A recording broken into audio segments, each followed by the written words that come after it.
की जय। बोले सब देवी देवतान की जय। बोले सब संतन की जय। पहले हम अपने बजरंग बली के सुमिरन करता हूँ। श्री गुरु चरण सरोज रज निज मन मुकुर सुधार। वरनौ रघुवर विमल जसु जो दायक फल चार। बुद्धिहीन तनु जानिके सुमिरो पवन कुमार। बल बुद्धि विद्या देहु मोहि हरहु कलेश विकार। पवन तनय संकट हरन मंगल मूरति रूप।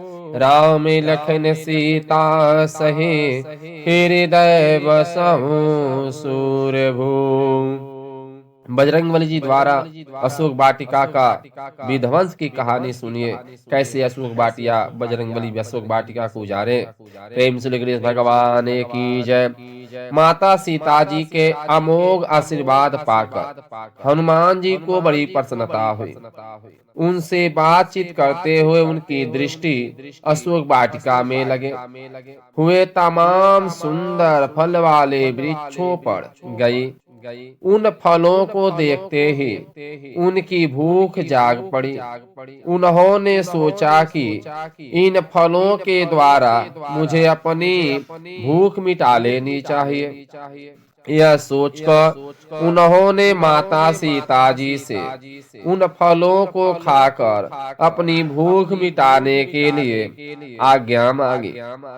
सीता जी ने उनकी बात सुनकर कहा, तात, हनुमान जी इस वाटिका की राक्षस में रक्षा में बड़े बड़े बलवान राक्षस लगे हुए हैं। फल खाने के प्रयत्न में उनके द्वारा तुम्हारी हानि हो सकती है। हनुमान जी ने कहा, माता, मुझे उनका कोई भय नहीं है। आप मुझे बस आज्ञा दीजिए।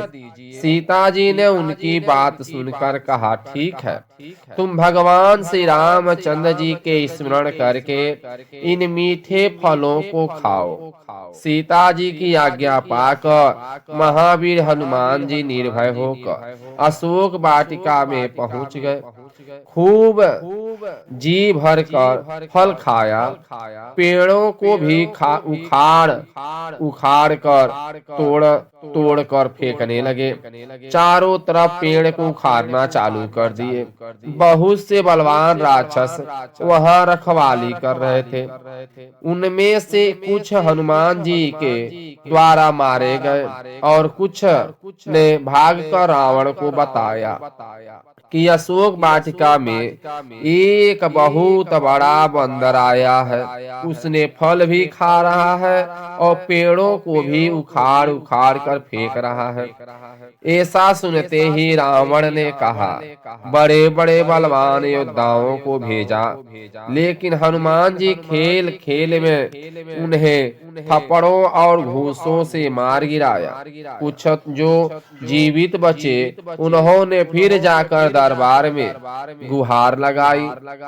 अब रावण ने अपने महापराक्रम पुत्र अक्षय कुमार को वहां भेजा, किंतु वह भी हनुमान जी के हाथों द्वारा मारा गया। उसके वध का समाचार सुनकर रावण बहुत ही दुखी और क्रोधित हुआ। अब उसने देवराज इंद्र को भी युद्ध में जीत लेने वाले अपने सबसे बड़े पुत्र मेघनाथ को वहां भेजा। रावण ने उससे कहा, बेटे, उस बंदर को जान से मत मारना, बांध कर ले आना। मैं भी उसे देखना चाहता हूँ कि वह अद्भुत बलशाली बंदर कौन है और कहां से आया है। अब मेघनाथ बहुत से बलवान योद्धाओं के साथ अशोक वाटिका और चल पड़ा। हनुमान जी ने देखा कि यह अत्यंत भयानक और विकराल योद्धा सामने से आ रहा है। बस पहले तो उन्होंने मेघनाथ के साथ आने वाले योद्धाओं को अपनी शरीर से रगड़ रगड़ कर मार डाले। फिर एक पेड़ उखाड़ कर उसके द्वारा उसके चारों रथ उसके रथों को घोड़ा चारों घोड़ों राथों को घोड़ा सही चकनाचूर कर दिया। इसके बाद चारे पहिया भी नष्ट हो गई। इसके बाद एक जोड़ का मुक्का मेघनाथ की छाती में मारकर वह फुर्ती से पेड़ के ऊपर जा बैठे। मेघनाथ थोड़ी देर के लिए मूर्छित हो गए। बेहोश होकर पृथ्वी पर गिर पड़ा। मूर्छा बेहोशी दूर होने के बाद उसने बहुत माया रची, लेकिन उनका हनुमान जी पर कोई प्रभाव न पड़ा। अब उसने ब्रह्मा जी का दिया हुआ अचूक वस्त्र ब्रह्मास्त्र हनुमान जी पर चलाया। हनुमान जी ने सोचा, यदि मैं इस ब्रह्मास्त्र को अपने ऊपर कोई प्रभाव नहीं पड़ने देता तो ब्रह्मा जी का इसमें हानि होगा, ब्रह्मा जी का अपमान होगा और देवता चलाया। हनुमान जी ने सोचा और इसके बाद अपमान होगा, इस संसार में इसकी महिमा घट जाएगी। अतः ब्रह्मास्त्र की चोट बांध लिया।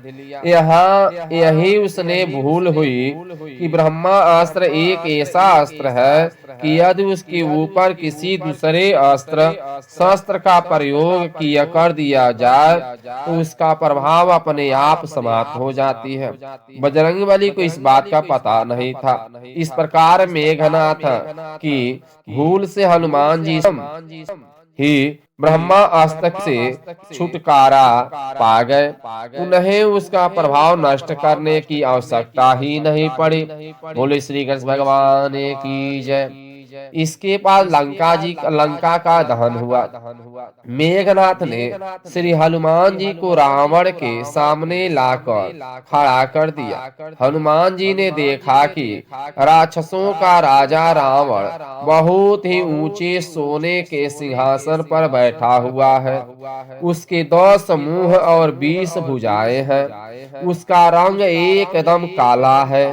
उसके आस पास बहुत से बलवान योद्धा और मंत्री आदि बैठे हुए हैं। लेकिन रावण के इस प्रताप और वैभव का हनुमान जी पर कोई असर नहीं पड़ा। वह वैसे ही निडर खड़े रहे जैसे सांपों के बीच में गरुड़ खड़े रहते हैं। हनुमान जी को इस प्रकार अपने सामने अत्यंत निर्भय और निडर खड़े देखकर रावण ने पूछा, बंदर तू कौन है? किसके बल के सहारे वाटिका के पेड़ों को तुमने नष्ट किया है? राक्षसों को क्यों मार रहा है? क्या मुझे अपने प्राण का डर नहीं है? मैं तुम्हें बहुत निडर और उदंड देख रहा हूँ। हनुमान जी ने कहा, जो इस संपूर्ण विश्व के इस संपूर्ण ब्रह्मांड कोई स्वामी है, मैं उन्हीं भगवान श्री रामचंद्र जी का दूत हूँ। तुम चोरी से उनकी पत्नी का हरण कर लिए हो, उन्हें वापस कर दो। इसमें तुम्हारा ही परिवार कल्याण होगा, तुम्हारे परिवार का कल्याण होगा। और यदि तुम यह जानना चाहते हो कि मैंने अशोक वाटिका के फल खाए पेड़ आदि क्यों तोड़े, तो राक्षसों को क्यों मारा, तो मेरा बात सुनो। मुझे बहुत जोर की भूख लगी थी, अतः वाटिका के फल खा लिए। बंदर स्वभाव के कारण कुछ पेड़ टूट गए। अपनी देह सबको बहुत प्यारी होती है, तो जिन लोगों ने मुझे मारा उन्हें मैंने भी मारा, उसमें मेरा क्या दोष है? लेकिन इसके बाद भी तुम्हारे पुत्र ने मुझे बांध रखा है। रावण को बहुत ही क्रोध चढ़ आया। उसने राक्षसों को हनुमान जी को मार डालने का आदेश दिया। राक्षस उन्हें मारने दौड़े, लेकिन तब तक विभीषण ने कहा, वहां पहुंचकर रावण को समझाया कि यह तुम दूत हो, दूत है, इसका काम अपने स्वामी का संदेह पहुंचाना है। इसको वध करना उचित नहीं होगा। इसे कोई अन्य दंड देना ही ठीक होगा। विभीषण की यह बात सलाह रावण को पसंद आ गई। उसने कहा, ठीक है, बंदर को अपनी पूंछ से बड़ा प्यारा होता है। इसकी पूंछ में कपड़े लपेट कर तेल डाल कर आग लगा दो। जब यह बिना पूंछ का होकर अपने स्वामी के पास जाएगा, तब फिर उसे भी साथ लेकर लौटेगा। यह कहकर वह बड़े जोर से ठठाक हंसा और पूरे राक्षस गण भी हंसने लगे। रावण का आदेश पाकर राक्षस हनुमान जी की पूंछ में तेल में भिगो भिगो कर कपड़े लपेटने लगे। अब तो हनुमान जी बड़ा ही मजेदार खेल किया। वह धीरे धीरे अपनी पूंछ बढ़ाने लगे। जितना ही बढ़ाते थे सब राक्षस उतना ही कपड़ा बांध बांध कर लगाते गए। अंत में ऐसा हुआ कि पूरी लंका में कपड़े, तेल, घी आदि कहीं बचे ही नहीं है। घट गया। अब राक्षसों ने तुरंत उनकी पूंछ में आग लगा दिया। पूंछ में आग लगने ते ही हनुमान जी फुर्ती से उछल कर एक ऊंची अटारी पर जा पहुंचे। वहां उससे चारों ओर कूद कूद कर वह लंका को जलाना शुरू कर दिए। देखते ही देखते पूरी नगरी आग की विकराल लपटों के बीच घिर गए। सभी राक्षसियां जोर जोर से रोने और चिल्लाने लगे। वे सब के सब रावण की निंदा कर रहे थे। रावण को आग बुझाने का कोई उपाय न सुझाई दे रहा था। हनुमान जी की सहायता करने के लिए पवन देवता भी जोर जोर से और ललकार कर बहाने चालू कर दिया। इतना हवा चलाने लगे कि लंका लगा थोड़े ही देर में पूरी लंका जलकर नष्ट हो गई। हनुमान जी केवल विभीषण का घर छोड़ दिया, उसे नहीं जलाया। अब मकरी का अप्सरा का उद्धार भी किए लक्ष्मण जी की चिकित्सा के लिए हनुमान जी लंका से सुषेण वैद्य को सोते हुए घर सहित उठा लाए। सुषेण ने कहा, हिमालय के द्रोणाचल शिखर पर संजीवनी बूटी नामक औषधि है। उसे सुबह होने के पहले ही लेना आना चाहिए, तभी उनके प्राण बच सकते हैं। वैद्य सुषेण की बातें सुनकर सबने आशा भरी आंखों से हनुमान जी को ओर देखा। वह तुरंत ही द्रोणाचल जाने के लिए तैयार हो गए। रावण ने सोचा कि किसी प्रकार हनुमान की यात्रा में विघ्न डाला जाए, जिससे वह औषधि लेकर समय से न लौट सके। वह काला नेमी राक्षस के पास गया तथा उससे कहा, तुम ऐसी माया रचो कि लक्ष्मण के प्राण बचाने के लिए औषधि लेकर हनुमान जी समय से लौट न सके।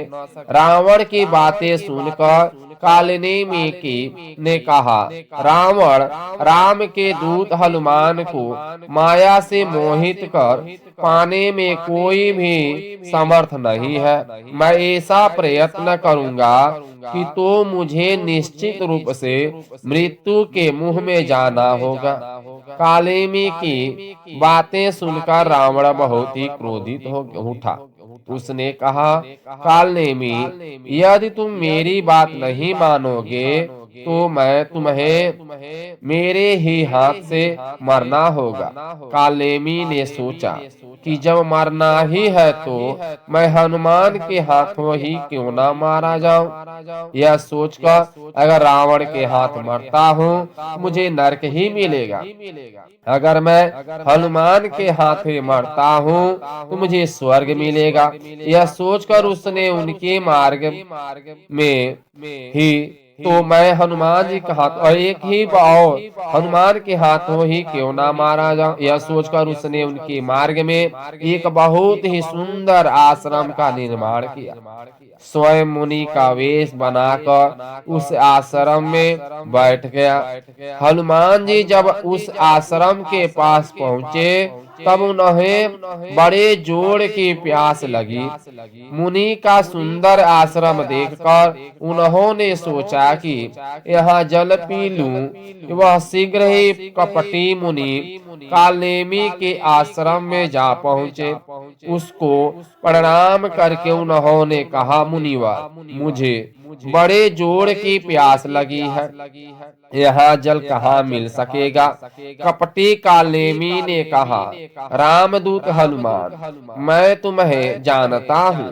तुम श्री रामचंद्र जी के प्यारे भ्राता श्री लक्ष्मण जी के लिए औषधि लाने द्रोणाचल जा रहे हो। मेरे इस कमंडल में बढ़िया शीतल जल भरा हुआ है। तुम ऐसे इसे पीकर अपनी प्यास बुझा लो। हनुमान जी ने कहा, थोड़े जल से मेरी प्यास नहीं बुझेगी, आप मुझे कोई जलाशय बता दीजिए। कालनेमी ने उन्हें एक सुंदर जलाशय दिखाते हुए कहा, तुम वहां जाकर अपनी प्यास बुझा लो और स्नान भी कर लो। इसके बाद मैं तुम्हें दीक्षा दूंगा। उसकी बातें सुनकर हनुमान जी शीघ्र ही उस जलाशय के पास पहुंचे गए। स्नान करने के लिए ज्यों ही वह उस जलाशय के भीतर गए, त्यों ही एक मकड़ी ने उनका पैर पकड़ लिया। मगरमच्छ ने पकड़ लिया। हनुमान जी ने तुरंत ही उसका मुंह फाड़कर उसे मार डाला। हनुमान जी द्वारा मारे जाते ही वह मकड़ी दिव्य अप्सरा का वेश धारण करके विमान में बैठकर वह बोलने लगी, हे हनुमान जी, आपको हमें अपने मौत के मुंह में भेजा था। वह कालनेमी एक राक्षस है। आकाश में पहुंच गई और उसने बताई तब वह आकाश में जा पहुंची। उसने हनुमान जी से कहा, पवन पुत्र हनुमान, एक मुनि के शाप के कारण मुझे मकड़ी बनना पड़ा था। रामदूत तुम्हारे दर्शन से आज मैं पवित्र हो गई। मुनि का शाप मिट गया। आश्रम में बैठा हुआ यह मुनि कपटी घोर निशाचर है। उस अप्सरा की बात सुनकर महाबली हनुमान जी तुरंत ही उस कपटी मुनि कालनेमी के पास जा पहुंचे तथा कहा, मुनिवर, आप पहले मुझसे गुरु दक्षिणा ले लीजिए, यह मंत्र आप मुझे बाद में दीजिएगा। यह कहकर उसको अपनी पूंछ में लपेट लिया और पटक पटक कर राम राम पटक पटक कर मार डाला। मारते समय कालनेमी ने अपना असली राक्षस का रूप प्रकट कर लिया।